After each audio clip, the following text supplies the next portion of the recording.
Hello, my name is Horama, and today I have found three very disturbing stories from the No Sleep subreddit and will be narrating them here. But before we begin, I did want to ask that if you end up enjoying my narrations, then please do consider liking and subscribing, as that really does help the channel a lot. But either way, without any further ado, let's get into the narrations. The first story has been posted by user Darius Pilgrim. Everybody has a demon. Most people just don't know it. I do. I can see them. They perch on your shoulders or ride piggyback, whispering in your ear. Sometimes they speak words, soothing and sickly sweet, other times bitter and venomous. Some people's demons are tiny and innocent, even cute. Others are brutes, stupid, foul, slovenly. Some are, in a word, abominations. Twisted, malevolent perversions who revel in misery and suffering. Those are the worst kind. You can tell a lot about a person by looking at their demon. My demon's name is Jack. Well, that's what I call him anyways. They never tell you their real names, and that's okay by me. Jack fits him just fine. I've known Jack for as long as I can remember. My whole life, actually. He's always been around. When I was lonely, Jack would play with me. When I was sad, Jack would try to crack jokes to make me laugh. When I was bored, Jack would tell stories. Jack always knew the right things to say. When I was young, I thought my parents could see him too. They called Jack my imaginary friend, and my mother would tell the other moms about how creative her son Kevin is. He has such a vivid imagination. Sometimes they would ask me questions about Jack, or they would ask him questions about me. He would always answer, but I began to notice something strange. They never seemed to react quite right. It was like they weren't actually hearing him. They'd become smug and condescending and say things like, "I think Jack is telling you to finish your green beans. Don't you think so, honey?" I'd think they were ignoring Jack on purpose, and then I'd get frustrated and start to cry. I was 9 when I finally figured it out. They really couldn't see him. They were just playing along. They were the ones pretending, not me. They were the fools.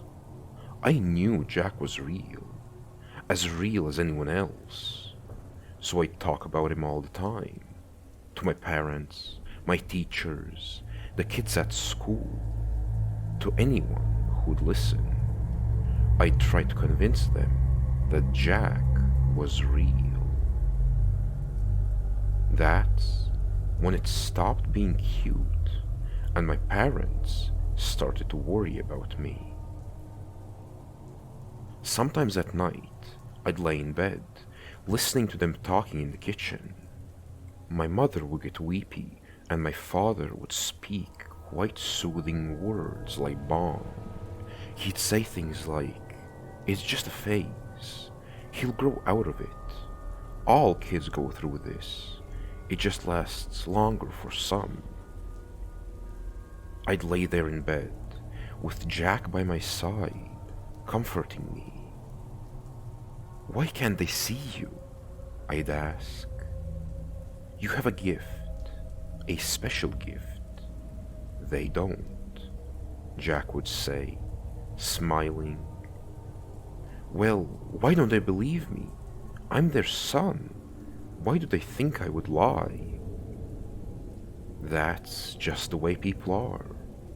You're very young, Kevin. You have oh so much to learn about the world. But I'll always be here for you, Kevin. You can count on me. I'll always be here for you. Around this time, I started getting in trouble at school. The other kids would make fun of me when I talked about Jack. They called me Crazy Kevin and Baby Boy Kevy Vevy. And they would laugh and punch the air and tell me that they were beating up Jack. They would taunt me and push me down, and when I tried to defend myself, I would get in trouble. Kids can be so cruel to one another, and the teachers, well, they weren't much better. They'd tell me, well, stop talking about your imaginary friend, and the other kids will leave you alone. So, I did. I wasn't a dumb kid. I knew they were making fun of me because I was different. They didn't have imaginary friends, and I did. And even though I knew Jack was real, no one else thought he was. Imaginary friends weren't supposed to be real. The unknown scared them. I scared them. So, I stopped talking about Jack and stopped talking to Jack. I ignored him. I pretended he wasn't real. And Jack got angry. Sometimes at night, he would knock things over or throw things around my room to get my attention. Sometimes he'd break things in my house and I'd get blamed.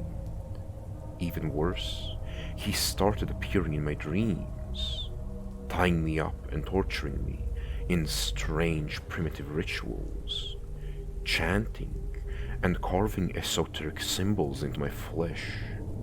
I'd wake up in a cold sweat, mind reeling. Jack would be hovering above my bed, quietly watching as I slept. Finally, when I couldn't stand the torment anymore, I started talking to him again, in whispers, and only late at night while the rest of the house slept. I explained the situation to him, about my parents, my teachers, the kids at school. When I told him, he smiled. He understood. Jack always understood. He told me that everybody has a demon, just like me. They just can't see it. They don't know it exists. He told me I was special, that I had a gift. I was still doubtful, but Jack wasn't upset. He told me I was so special that he was going to get me another gift, just to prove it. Then he disappeared. For the first time in my life, I was alone. I felt so scared, abandoned, and utterly alone. I was miserable. A week passed, and still no Jack. Was this how regular people lived out their lives?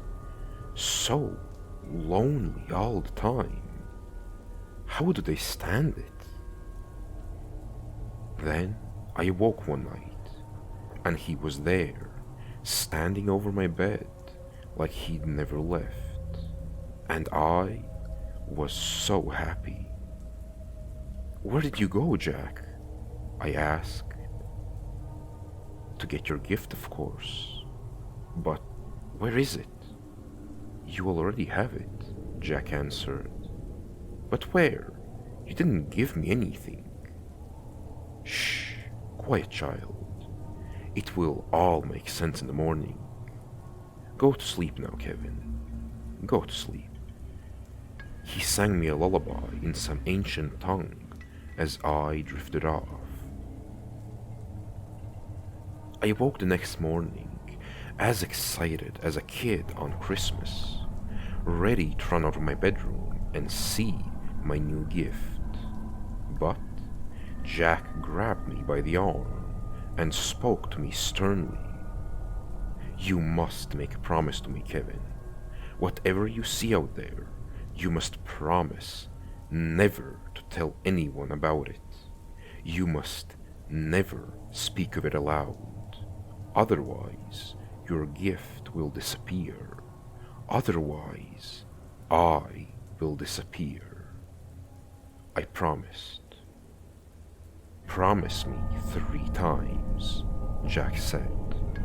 And so I did.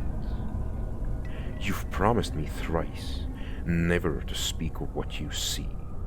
Do not forget your promise, Kevin. We walked into the kitchen, and I stopped dead in my tracks. There, at the breakfast table, sat my mother and father. On each of their shoulders perched a demon. On my mother's sat a large puffy creature, a mix between a bunny rabbit and a giant marshmallow, but with huge doughy eyes and long silver fangs. On my father's sat a long, skinny, worm-like creature with hollow eyes and the face of a bat. It was blue and translucent like ice. A cloud of steam rose from its body. Its tail coiled around my father's neck. I yelped in surprise, and 8 eyes turned towards me, 4 human and 4 demonic. I made some excuse to my parents, which calmed them down. But the demons, they stared at me wide-eyed. At first I thought they were angry, but then I recognized that they were actually afraid of me, afraid that I could see them. The bat snake hissed something I couldn't understand, but Jack barked back in a gruff, guttural language which echoed in our tiny kitchen. My parents' demons cowered before him submissively. From that day forward, I saw them everywhere I went.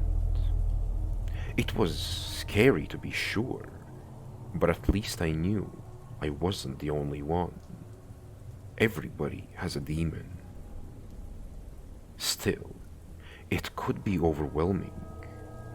There were so many, and they all knew that I knew. They would say things to me, horrible things. They would brag about the twisted and perverted acts they had convinced their people to commit. They would tell me about their people's evil thoughts and dark secrets. The demons delighted in recounting these tales in graphic detail. Sometimes Jack would stop them, but sometimes he wouldn't. Or even worse, he couldn't. Some of them were scarier than Jack, stronger than Jack, and there was nothing he could do. Sometimes I would catch an evil glint in Jack's eyes, and I could tell that he was enjoying hearing about all the twisted and wicked and foul deeds other demons had convinced their people to do. He almost seemed jealous. It became too much. I had to make some changes. I would walk to school instead of riding the bus. I began avoiding crowds and started spending my free time alone in my room or out hiking in the woods. But it was no use. I started falling behind in school. It was impossible to concentrate in class with all those demons glaring at me, whispering to me, laughing at me. I told Jack about this, but he shrugged it off. He reminded me that this was a gift, that I was special. He promised that one day I would be glad I had it. I trusted him. Jack was always there for me.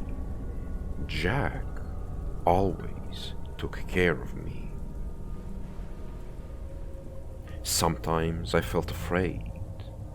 I could tell who the really bad people were by the size and nastiness of their demon. I could see all the liars, the adulterers, and even worse. They walked the street, mingling in secret with the good people and the normal people, like wolves among sheep, and nobody knew it but me. You'd be surprised just how many of them there are, and there was nothing I could do about it. At least, not yet. That changed in the 10th grade, when I met Elijah. Elijah was a bully, and he didn't try to hide it. He was a fat, ugly, hulking slab of a boy. He was stupid too, book stupid, or willfully ignorant at the very least. But when it came to bullying, he was a genius. He had an uncanny ability to find a person's greatest joy in life and turn it against them.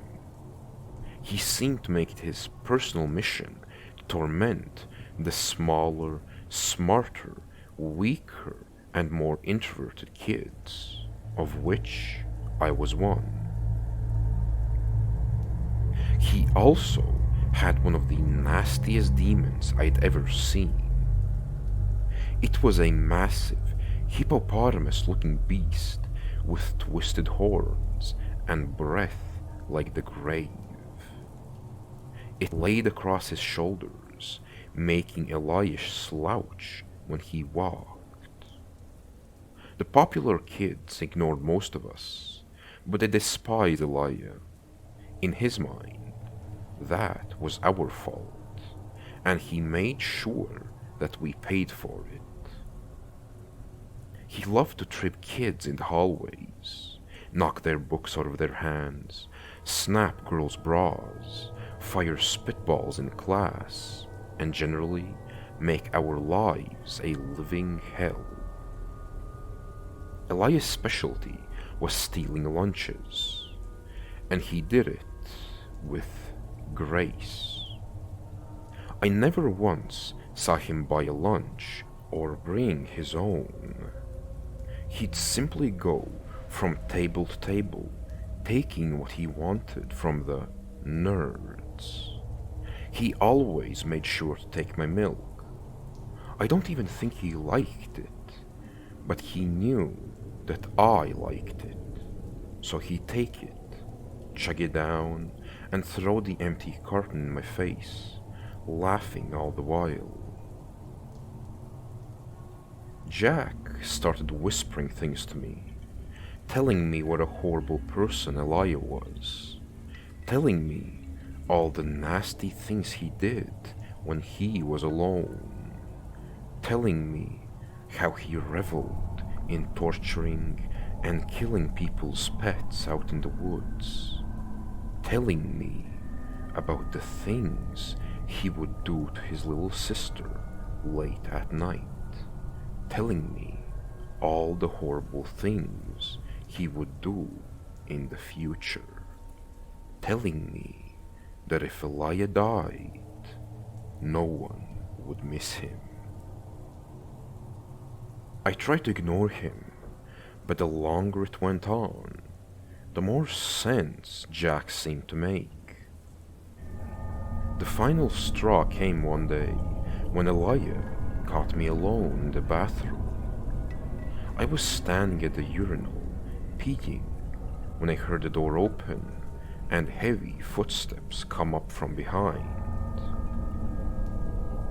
"Oh, look at this. Is little crazy Kevy Vevy having a little pee break?"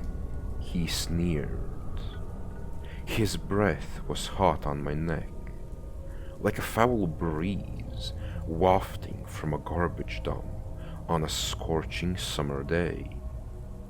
I ignored him, trying to finish the task at hand as quickly as possible. "What's wrong, idiot? You deaf or something?" he asked. I continued ignoring him. That proved to be a big mistake.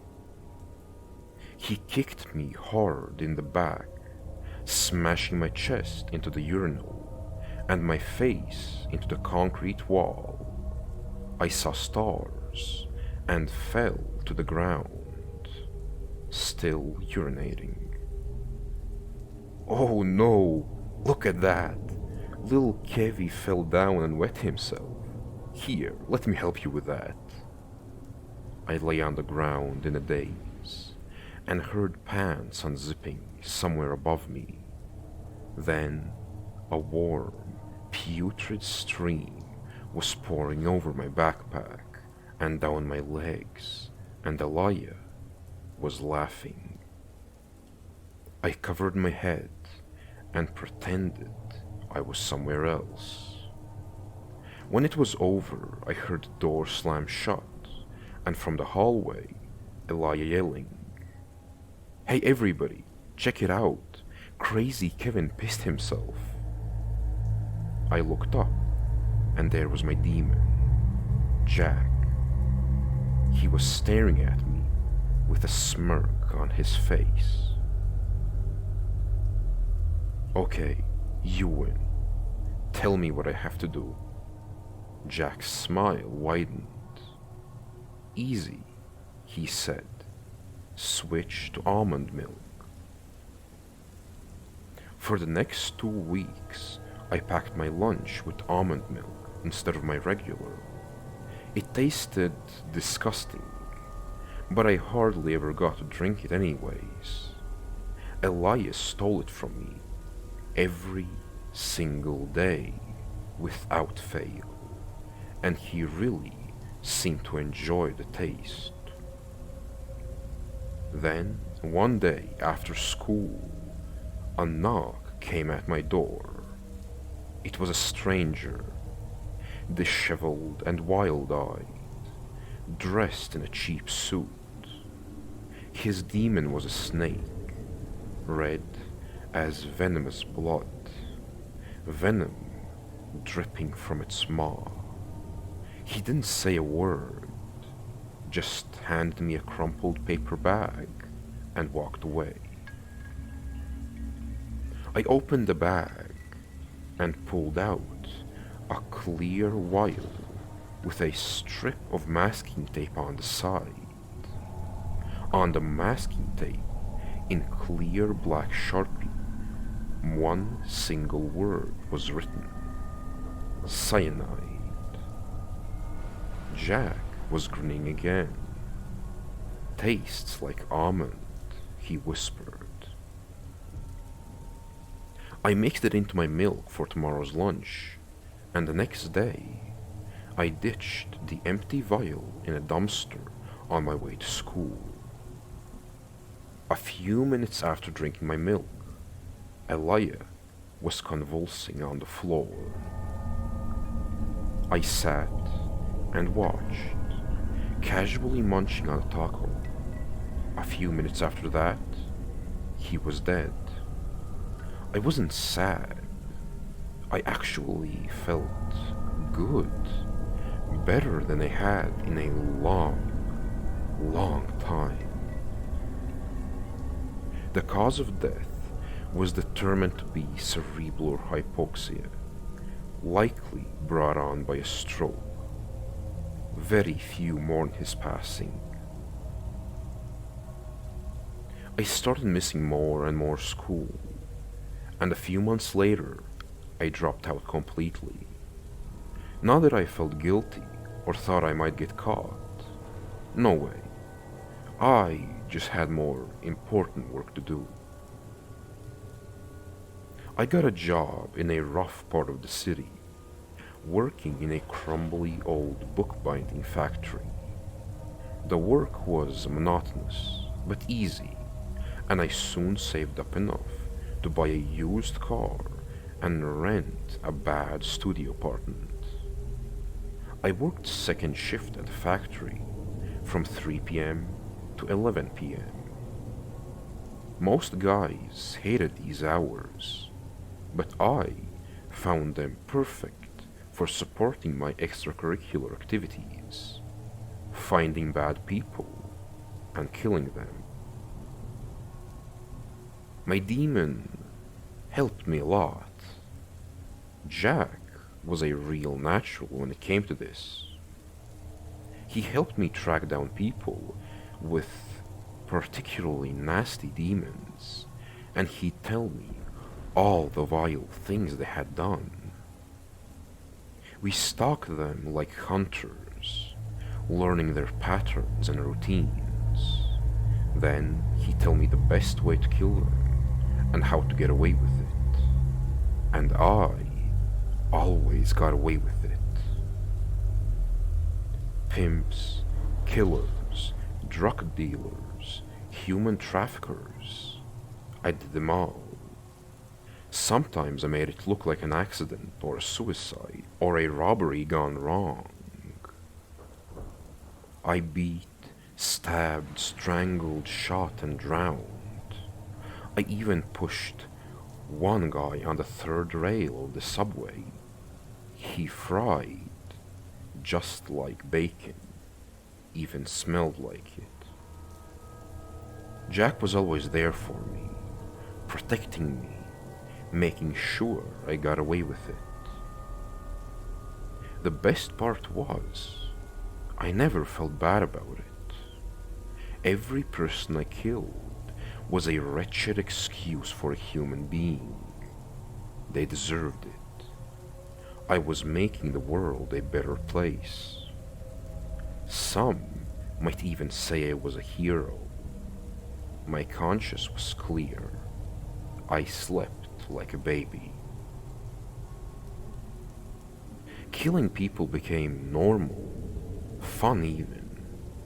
It was my hobby, and damn was I good at it.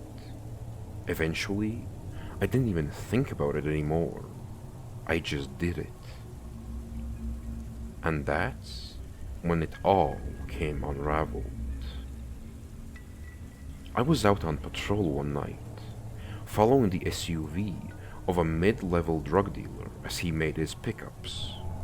He must have noticed me, because as we came to an intersection, he slowed down and waited until the light was just changing from yellow to red, and then floored the gas pedal. I tried to follow him, but I must have been a second too late, because a black BMW going the other way smashed into the side of my car, T-boning me and sending me spinning through the intersection. My head must have slammed into the steering wheel because I briefly lost consciousness. When I came to, my ears were ringing and stars danced before my eyes. Smoke drifted from the front of my car. Then I heard another noise, angry, screaming and cursing. The owner of the BMW was strutting toward me, a mountain of a man, face red, fists clenched, arms swinging, spittle flying from his mouth as he screamed. I lurched from my seat to face him, blood pouring from the gash on my forehead. Straddling the man's shoulders was one of the most horrific demons I had ever seen. It was huge, round, pale white, and bloated like a corpse. Pus oozed from 1,000 sores covering its corpulent body. It had no arms or legs. Instead, its entire mass was one giant face consisting of two tiny beady black eyes and one enormous gaping mouth filled with row upon row of razor-sharp teeth. A forked tongue slithered snake-like through its fangs, flitting at the air, searching for a victim.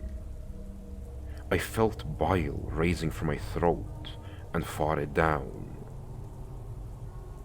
As the man surged toward me, I felt my rage rise, and I found myself thinking about Elijah, about all the times he had teased me, tormented me, humiliated me. I thought I heard a subtle whisper in my ear. Do it. My mind went blank. My vision went white around the edges. I felt like I was trapped behind my eyes, watching, unable to control what was happening. The man was close, screaming in my face. He meant to hurt me. I reached into my pocket. Then, a flash of chrome in the streetlight. A hot torrent spraying me in the face. The man's eyes bulging with rage one moment, now rolling back into his skull, his body slumping to the ground, my knife buried in his throat. I looked to Jack for help, but he was laughing like a madman, and screeching something in that foul ancient language. Realization set in. I'd done this, done him out in the open, at a city intersection, under a streetlight, with no planning or forethought, with no escape route and no plan for cleanup. I turned on Jack in an instant. Are you just going to stand there laughing? Help me. Tell me what to do. How do I fix this? He was howling now. This one is all on you. I had nothing to do with it. The man you just killed was a politician, a city councilman, perhaps no less of a criminal than the pimps and gangsters we normally kill. But this guy did it under the guise of a law and order. I didn't make you do this. You chose this. I could almost feel my face go white as a ghost, and the world began to spin around me. I was stumbling towards the car, trying not to vomit. That's when I heard the noise behind me. The police, followed by the scream of a siren. A cascade of red and blue light reflected off the windows of my car and the shops around me. The cruiser peeled out from the gas station across the intersection and rushed towards me. I sat in the interrogation room for hours. Jack stood next to me, smirking as the detectives worked me over. It all came out. They found everything. Enough evidence in my car and my apartment to tie me to dozens of murders. They said it would be a miracle if I got life in prison. The DA would go for the death penalty on this one for sure. Then they were laughing. And their demons were laughing. And Jack was laughing too.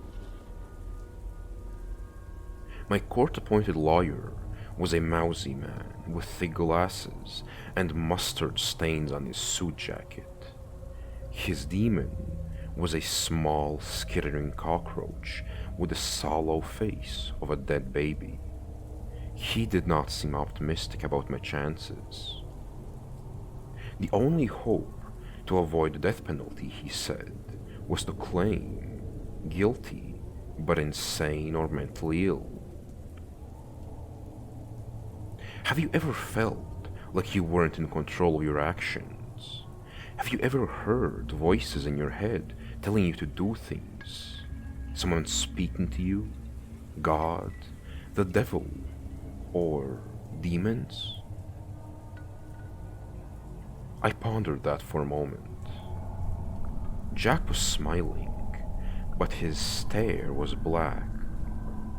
"Don't forget your promise," he whispered. "You swore to me. You swore 3 times never to tell anyone." "I remember," I replied. "But this is no gift. It's a curse. And I'm glad to be through with you."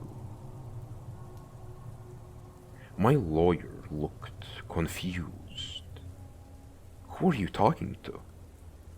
"My demon," I said. "Everybody has a demon. Most people just can't see them. My demon is named Jack. And yes, he tells me to do things. Now, I'm alone.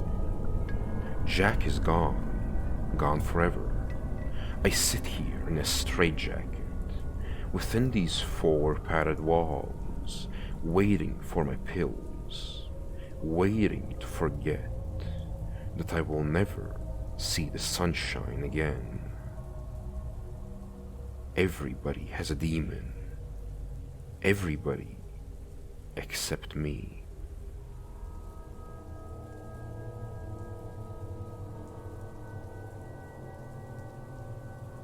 The second story has been posted by user truth_by_fire.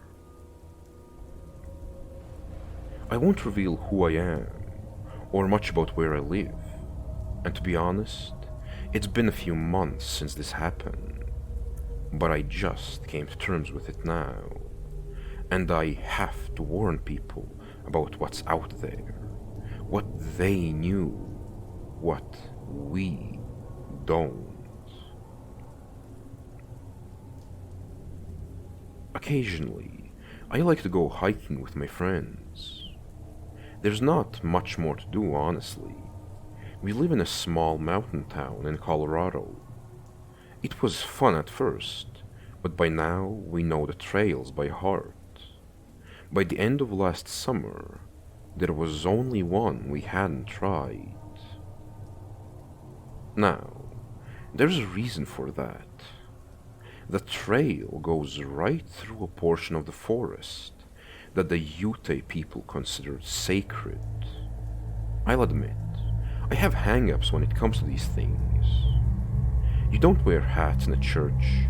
You don't let the American flag touch the ground. You don't trudge all over somebody's sacred land for the fun of it.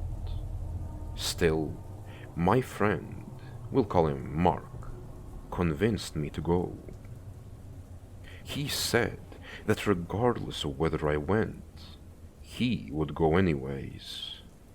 And since no one else was going, he managed to goat me into going with him. That's another one of my hang-ups.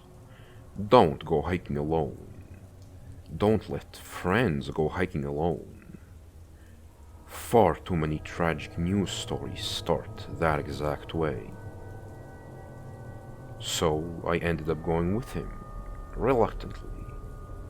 The whole way there, he was talking about how this was the coolest trail he'd ever been on. Yes, he had been there before, though only once. His manipulative ploy had been to get me to come with, so he could show me. He admitted this all in the casual way that friends admit being asses to friends. Sometimes I didn't blame him.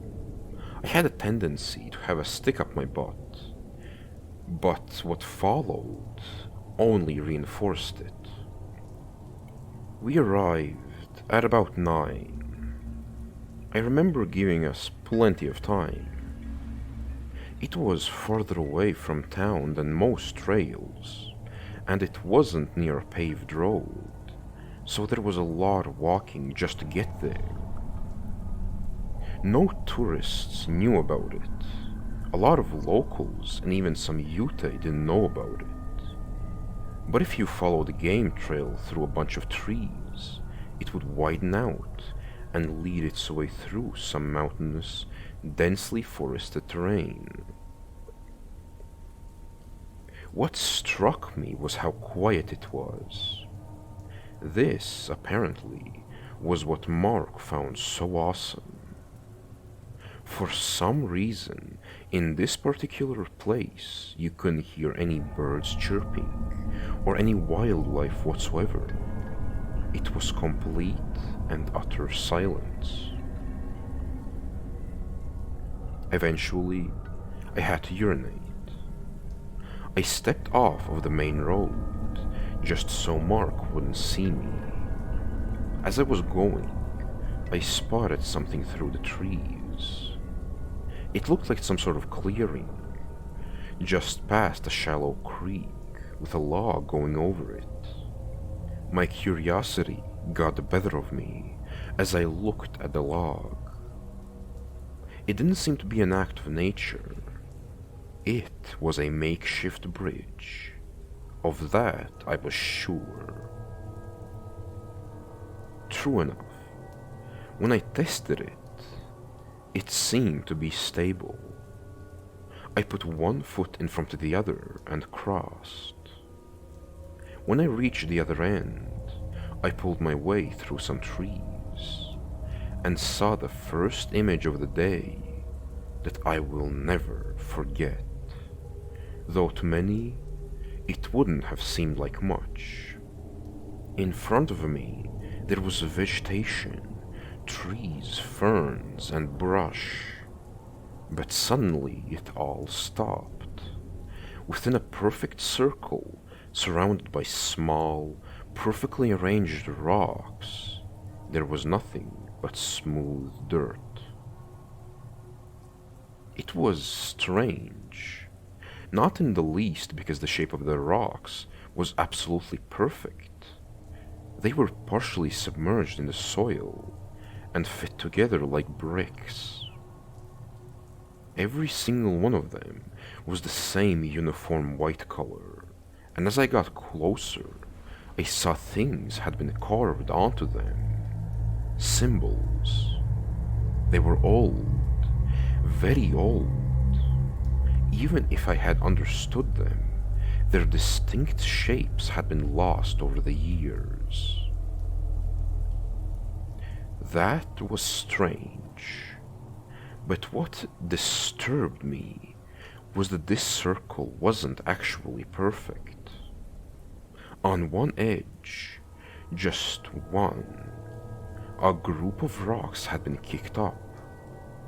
They were scattered around, as if they had actually been a perfect brick wall, and something had shattered them.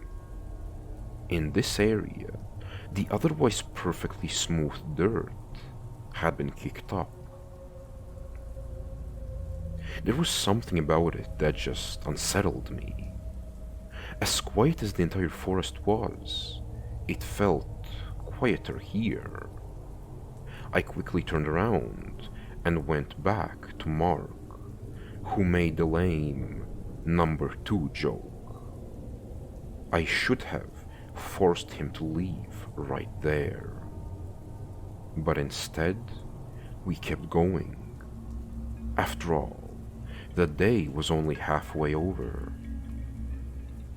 While the forest itself was cool, at least from Mark's perspective, I found the trail to be rather disappointing. It just went on and on, There were no alternate paths, and there was hardly any challenging terrain.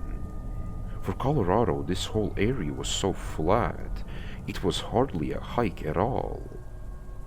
The trail was just long, very long.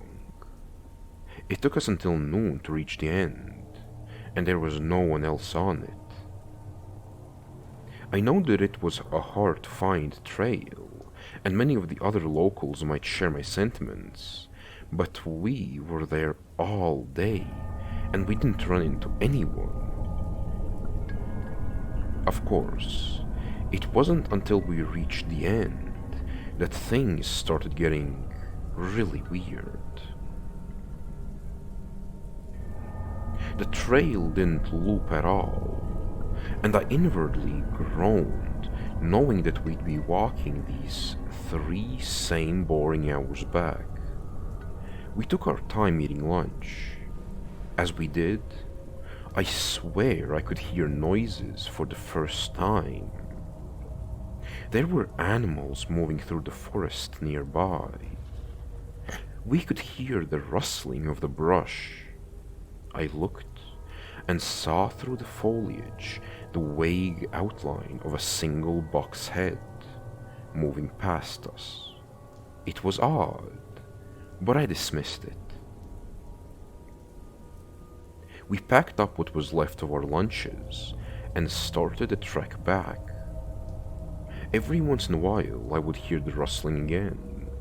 I'd look into the trees, and oftentimes I would see the buck's head. Eventually, though, I noticed that it was making far too much noise, and was doing so far too frequently.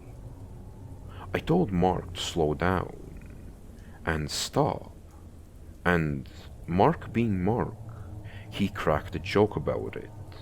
But finally, he went silent, and we both still heard the rustling.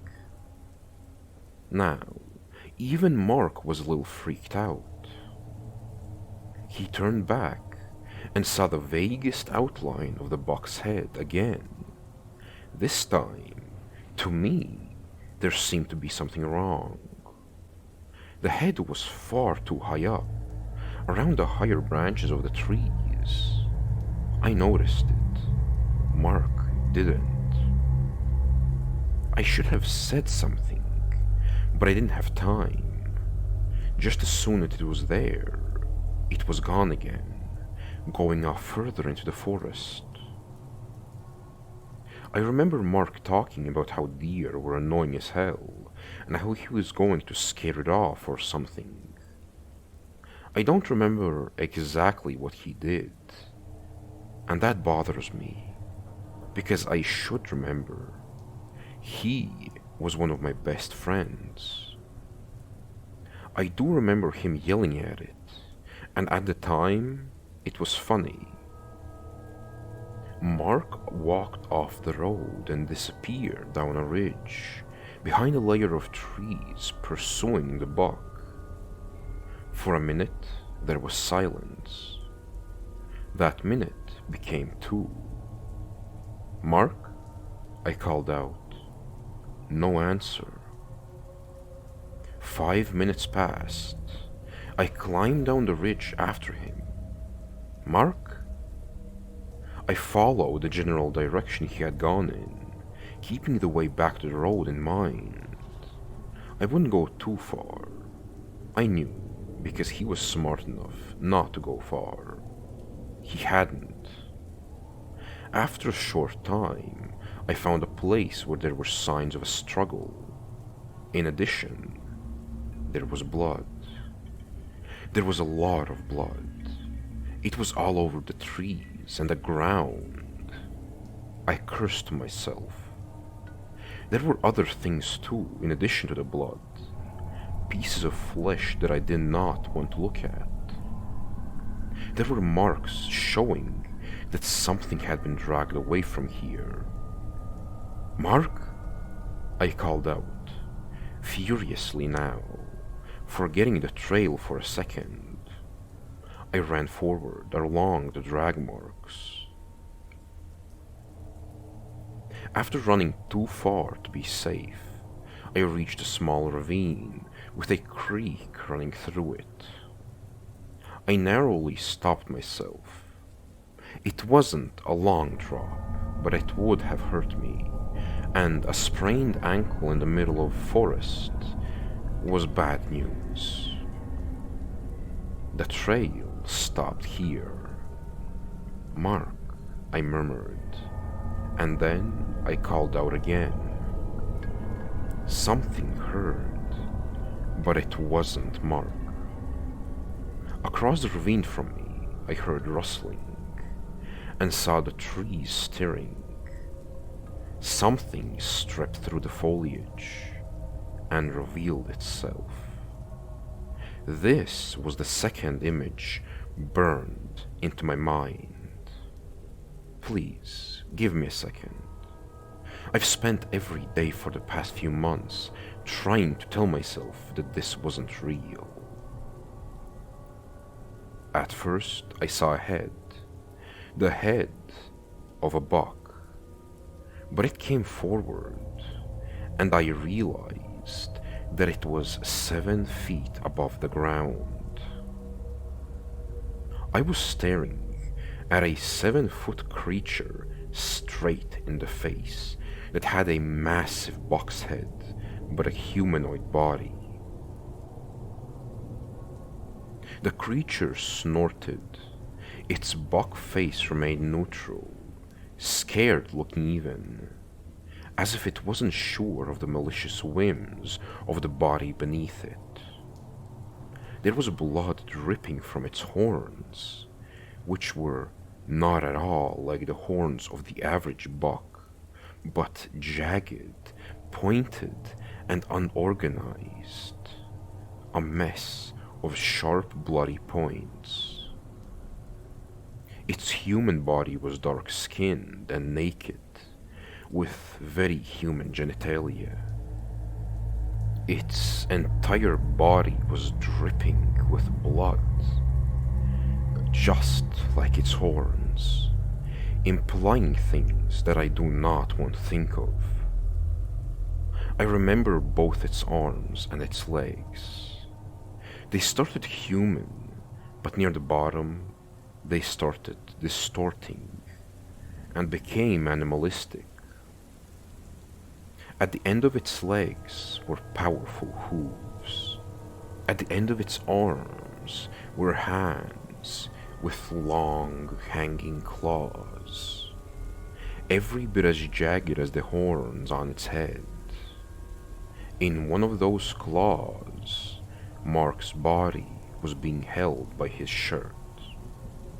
I examined him only briefly, just long enough to notice that the shape of his head was not what it had once been. For a moment there was silence. I didn't scream. I couldn't believe what was in front of me. Then the creature's ears ruffled. It dropped Mark's body apathetically and started backing up. Its deer head hung lazily to the side as it moved. My brain rang suddenly. It's going to jump the gap. It's coming for me. With the logical side of my mind shut off, I turned around and ran, hopefully in the exact opposite direction of the way I came. Behind me, I heard a powerful grunt, and then a scuffle of the monster landing on the bank. There was a horrifying roar, something that sounded like a buck and a grizzly bear shouting together. I had never run so fast or so desperately in all my life, but it was gaining on me. As I ran through the forest, I started to feel its warm, hungry breath on my back. Its hands were extending, and I swear I could feel one of its claws scratch me. I ran and scurried up the bank leading to the path. I didn't know how I got there without it grabbing me, but I did. Then I took off down the road, hoping that I was going in the right direction. While running, I threw off my backpack and gained some speed. I think the bank delayed it, slightly at least. That's the only reason I can account as to how I was able to survive. Somehow I ran and ran, and I did not stop. Eventually, I didn't hear it anymore, but I didn't care. I kept running. I had never been a long-distance runner, but my adrenaline was not going to wear off anytime soon, and I intended to take advantage of it.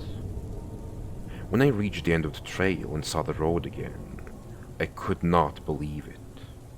I got into my car, but just before I took off, I shot a glance back up the trail at the point where it went up between two mountains and was visible from the road. I regret that. Standing there, near the beginning of the trail, was the Skinwalker, as I come to call it. It had given up on its chase, but it stood there, watching me hungrily, waiting to see if I would come back. Its deer head hung lazily and dead to the side. The blood on its body was beginning to dry. It had run the whole trail, and it didn't look tired at all. I twisted the ignition, floored the car, and never came back. They never found Mark, and I would never explain what happened.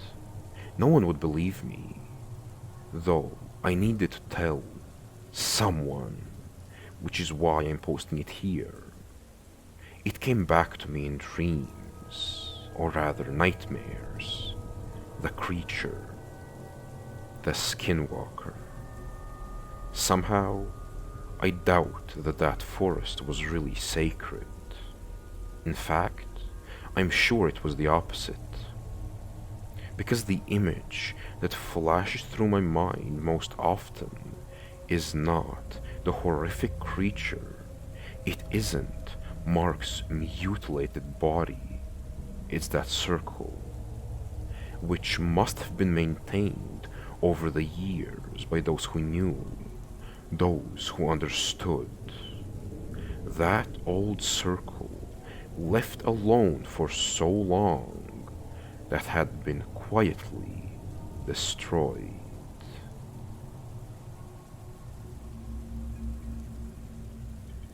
The third story has been posted by user J Baked. Let me start off by saying that my wife doesn't believe in paranormal entities or anything of that nature. We have 3 cats, and one of them likes to be a rebel, jumping onto the counters and meowing at the top of his lungs, just looking for attention. He does this throughout the night, and it is a very regular occurrence. Last night, after a few beers and video games, I decided that it was time to head to bed with my wife. When I woke up this morning, my wife was basically attached to me, with wide eyes and a nervous look on her face. I asked her what was wrong, and she proceeded to tell me what happened last night. She said that around 2:50 in the morning, she was woken up to a noise that sounded like one of our cats downstairs meowing unusually loud. After giving herself a few seconds to perk up and fully pay attention, she said that the meows sounded more like a person trying to mimic a cat and it kept saying hello. After meowing for 2 to 3 minutes, a loud bang came at our door, and then a notification went off for a motion sensor at our front door. When she told me this, I checked on my phone, and sure enough, there was a notification for motion detected at 2:52 a.m.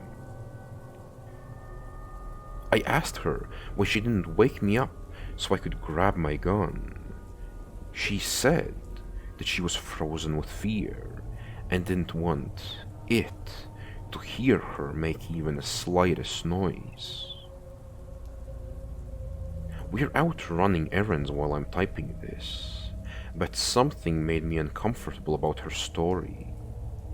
Last night, I set the home security alarm around 9 p.m., and we didn't turn it off till we walked the dog this morning. To make things worse, we had slept with all of the animals in the room, and the door was closed. So whatever was in our house or outside the front door was not one of our animals. Obviously, the first thing that came to my mind was a skinwalker, but maybe I'm just being paranoid.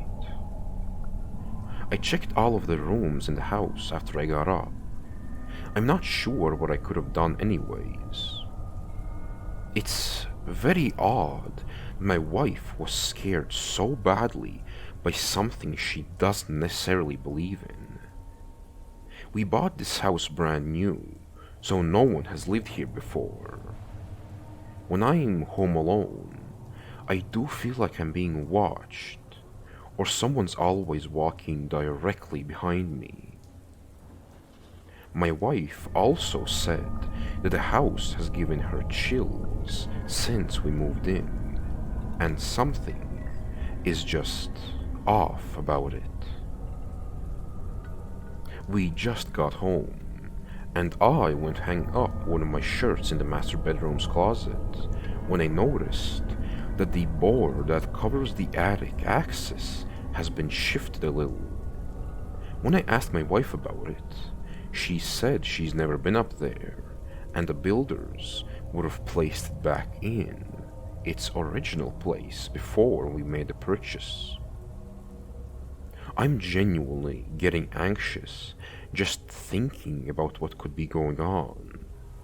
Has anyone else had an experience like this, or similar at least? We're going to my mother-in-law's to get some sage. My wife said burning it should keep whatever's around our house away. Fear. It is a universal human concept. No matter who you ask, everyone knows the feeling of fear.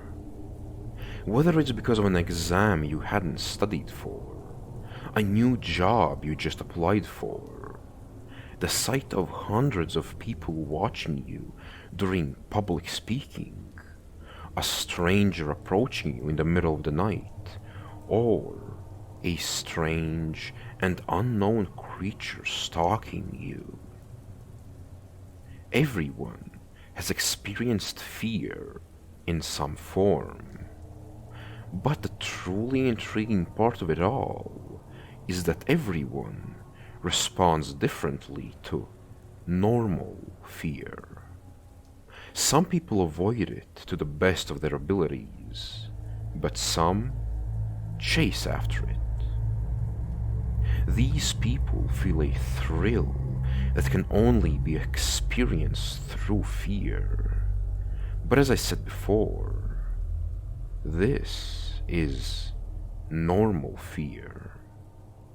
No matter who you are or what kind of life you have lived, everyone will respond to true primal fear in the same exact way. But either way, I do hope you enjoyed my narrations. And even if you didn't, I do want to wish you a good rest of your day.